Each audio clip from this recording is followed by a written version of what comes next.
కేఏపాల్పై లైంగిక వేధింపుల కేసు. ఆయన కార్యాలయంలో పనిచేసే యువతి ఫిర్యాదు. పాల్ తాన్ని వేధిస్తున్నారంటూ షీ టీమ్స్ ను ఆశ్రయించిన బాధితురాలు అంటూ చూస్తా ఉన్నాం. ఇక కేఏపాల్ ఆయన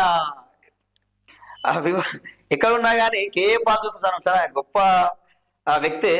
అన్ని దేశాలు తిరిగిండు. చాలా కాకపోతే ఇప్పుడు కేఏపాల్ అంటే ఏమైపోయిందంటే, కేఏపాల్ అంటేనే ఒక కామెడీ అయిపోయింది.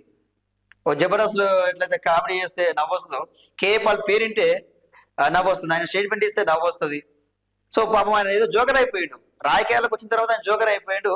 అదేందో అర్థం కాని పరిస్థితి. ఇక ఆయన మాటలు ఆయన చేష్టలే కారణం. ఇక అప్పుడు ఎలక్షన్లు చూసారు కదా, ఇక హెలికాప్టర్ గుర్తా అని చెప్పి ఇట్లా ఇట్లా తిరగడం, ఇవన్నీ ఇట్లా ఇట్లా ఆడడం, అవన్నీ ఏదో చేష్టలు, కోతి చేష్టలు లాగా ఏదో పిచ్చి చేష్టలా చేయడం వల్ల పాపం జోకర్ అయిపోయాడు, బాగా ట్రోల్స్ అయిపోయాడు. అయితే ఆయన మీద ఏదో ఆఫీస్ లో అయితే పనిచేస్తారో ఆ యువతి నాకు లైంగిక వేధిస్తుందని చెప్పి కేసు పెట్టిందట.